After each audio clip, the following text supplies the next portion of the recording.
Why Africa is destined to stay poor.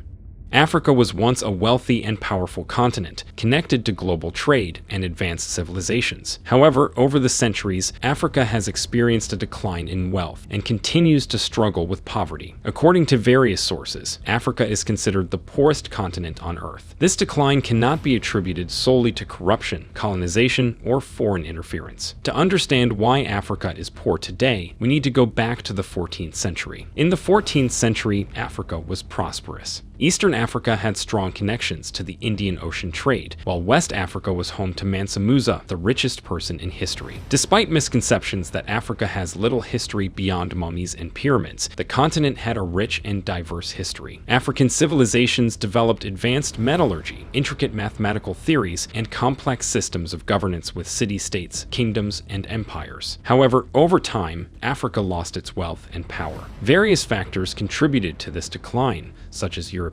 colonization and internal conflicts. These factors disrupted existing African societies, economies, and political systems, leading to a loss of resources, disruption of trade networks, and exploitation of the continent's people. While poverty levels have declined in most African countries, the proportion of African households with a consumption level below the $1.09/day poverty line declined from 40% in 2010 to 34% in 2019. However, it is estimated that in 2021, 490 million people in Africa live under the poverty line of $1.90/day per person, which is 37 million people more than what was projected without the pandemic. The share of Africans who are poor fell from 56% in 1990 to 43% in 2012, according to the World Bank. However, the number of people living in extreme poverty has grown substantially since 1990, with the most optimistic scenario showing about 330 million poor in 2012, up from about 280 million in 1990. The main messages which emerge from this effort to assess poverty in Africa are both encouraging and sobering, said Kathleen Beagle, World Bank program leader and co-author of the report. Although the data show that the share of the African population in extreme poverty did decline, major poverty challenges remain, especially in light of the region's rapid population growth. One major reason Africa has reached this poverty situation includes the history of Africa. Colonial powers exploited Africa's resources, taking valuable commodities such as minerals, timber, and agricultural products for their economic gain. This exploitation often occurred at the expense of African communities, which were forced into labor-intensive industries and suffered from land dispossession. Additionally, the transatlantic slave trade further weakened African societies and contributed to the loss of human capital. While many other countries and former colonies have managed to overcome poverty and develop their economies, Africa has faced ongoing challenges. These challenges include weak governance, political instability, corruption, inadequate infrastructure, limited access to education and healthcare, and economic dependencies on a few primary commodities. Addressing these complex issues requires sustained efforts in good governance, equitable economic development, investment in human capital, and fostering a favorable international trade environment. In the 14th and 15th centuries,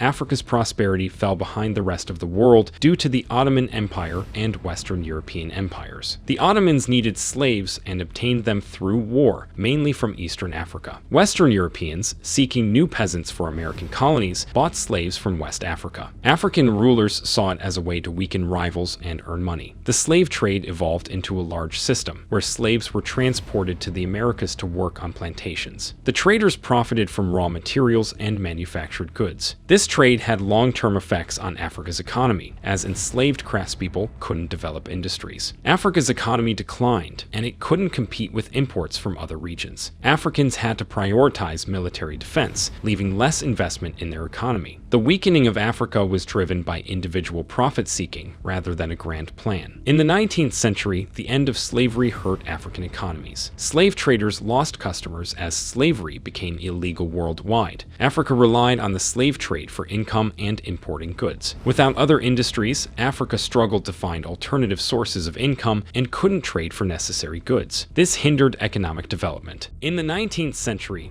European powers colonized Africa to gain resources and power. They took advantage of Africa's natural resources, sending them to Europe. This left Africa without the ability to develop its industries and economies, worsening its economic situation. In the late 19th century, European powers divided Africa during the Berlin Conference. They didn't consider the existing cultural or political boundaries. This division disrupted trade and created artificial borders, leading to conflicts and instability. It hindered economic development and cooperation among African nations. These three events, along with the impact of the slave trade, set the stage for the poverty and economic difficulties faced by many African countries today. It's crucial to understand this historical background to comprehend the complex factors that have contributed to Africa's current poverty. In the 19th century, Africa's economies collapsed, Europe industrialized, and Africa became insignificant. Negative stereotypes about Africans emerged during this time. European industrialization led to improved transportation, making it profitable to exploit Africa's resources. Belgium and other European nations colonized Africa, taking advantage of its weakened state. The colonization of Africa had three significant outcomes. First, it increased poverty as European settlers displaced Africans from fertile regions and exploited them for labor, while taxes were used for oppression rather than improving lives. Wealth was taken from Africans and given to Europeans, as seen in the Congo Free State's brutal exploitation. Second, infrastructure was developed to benefit European interests, leading to economic isolation between neighboring African regions. Lack of connectivity and trade hindered development within Africa. Third, the replacement of African leaders with Europeans resulted in a loss of vital skills needed for self-governance and development. Africans were denied the skills necessary to run their own countries, creating a challenge during the independence movements. After achieving independence, Africa did not experience the expected economic growth. Unlike former colonies such as New Zealand, Ireland, or South Korea, no African country became a developed nation. This is due to the way colonizers left Africa, which left a legacy of economic challenges and underdevelopment. African leaders sought to fulfill their promises of prosperity after independence. One approach was through an economic system called African socialism. Under this system, the government controlled various industries like mining, construction, and plantations. The aim was to use the nation's resources for industrialization, as factory jobs paid better than farming or mining jobs. To promote local industries, extra taxes were imposed on foreign goods, making them more expensive. The hope was that foreign businesses would invest in Africa to avoid these taxes. Additionally, during the Cold War, African countries received foreign aid from either the West or the Soviet Union in exchange for their allegiance. African countries implemented similar economic policies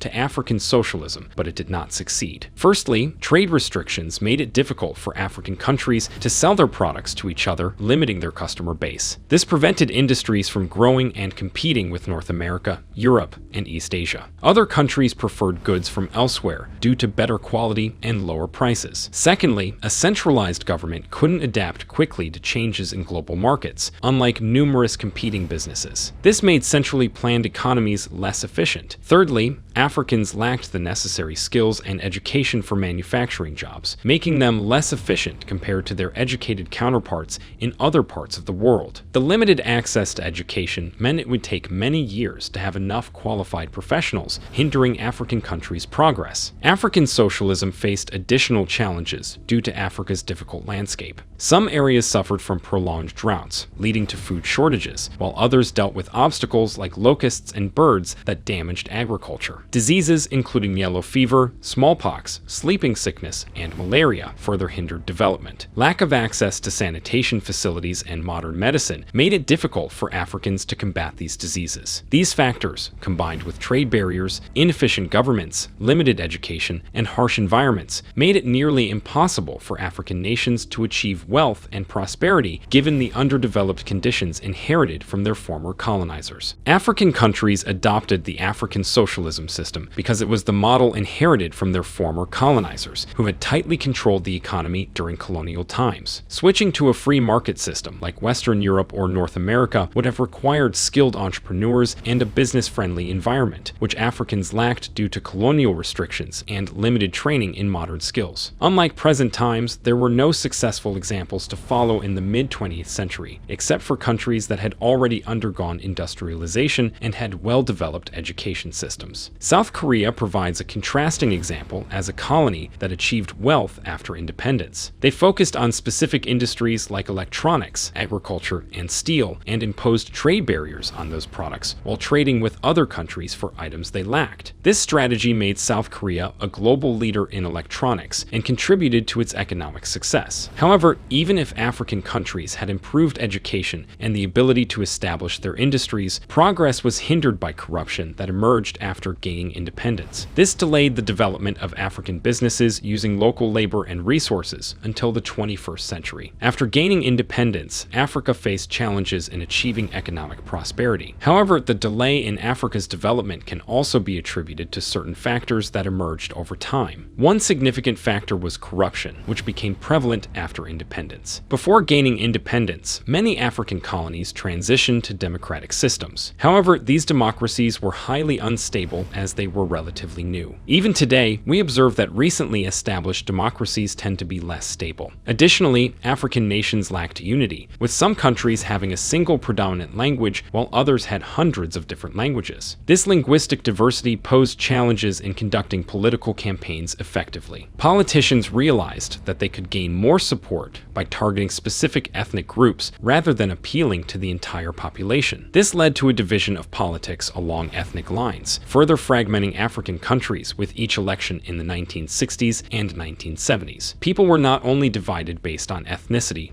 but also separated politically based on their place of birth. From a politician's perspective, this strategy made sense as it helped them win votes. However, from the perspective of the entire country, it made governance increasingly difficult. If a candidate chose to appeal to the whole country, rather than specific ethnic groups, they were likely to lose elections. Consequently, African nations became more divided over time due to the social and political systems inherited from their former colonizers. After independence, some Africans viewed democracy as chaotic, with opposition parties hindering progress instead of working for the nation's benefit. As a result, many African countries adopted a single-party system to consolidate power and avoid dealing with the complexities of multiple cultures and languages vying for control. By the 1980s, the political elites had gained complete control in most African countries, similar to how the European elites had ruled during colonial times. These new African elites were concerned about potential coups and sought to maintain their power. To achieve this, they diverted funds intended for economic development and used them to pay generous salaries to influential government officials, ensuring their loyalty and minimizing the risk of rebellion. Unlike during colonial rule, when European governments provided oversight and would dismiss corrupt officials, these new African leaders faced no such external scrutiny. This lack of accountability contributed to widespread incompetence within governments. For instance, in the Central African Republic, proper records of financial transactions were not maintained, budgetary plans were disregarded in favor of impulsive decisions, and government salaries were often delayed by several months. To illustrate the scale of corruption, in 1964, Senegal allocated 47% of its government budget to benefit the elites, Ivory Coast allocated 58%, and Dahomey, now Benin, allocated a staggering 65%. Overall, the emergence of single-party systems,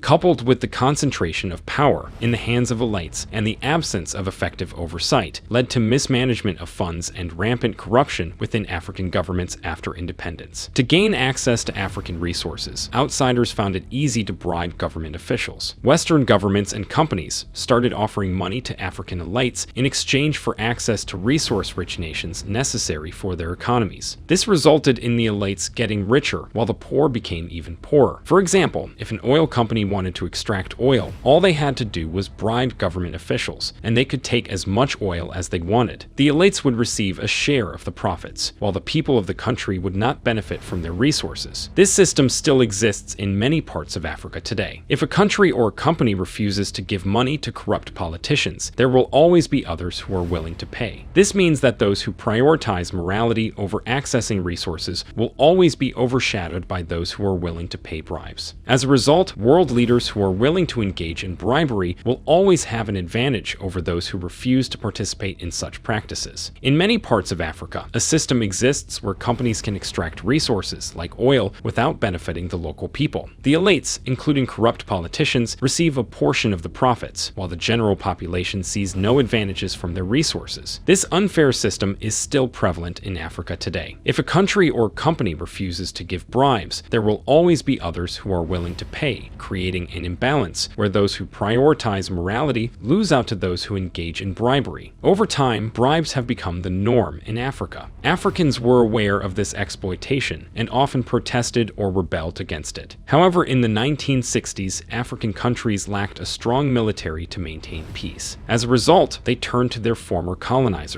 particularly the French and British, to restore order. These colonizers intervened militarily across Africa, suppressing rebellions and protests in exchange for greater access to African resources. For example, French troops intervened in the Republic of Congo and Cameroon, while the British suppressed mutinies in Kenya and Tanzania. These military interventions became common in various African countries. Africa faced around 40 successful coups within the first 2 decades after independence, contributing to the continent's reputation for instability. This perception hindered investments in Africa, except for its resources. It is important to note that Africa is not a single entity, but a diverse continent with different countries, peoples, landscapes, and cultures. However, due to the general belief of Africa is a poverty-stricken and war-torn continent, businesses often hesitate to operate there, perpetuating the cycle of poverty. In the 1980s, Africa faced several challenges. Infrastructure started to deteriorate, educated Africans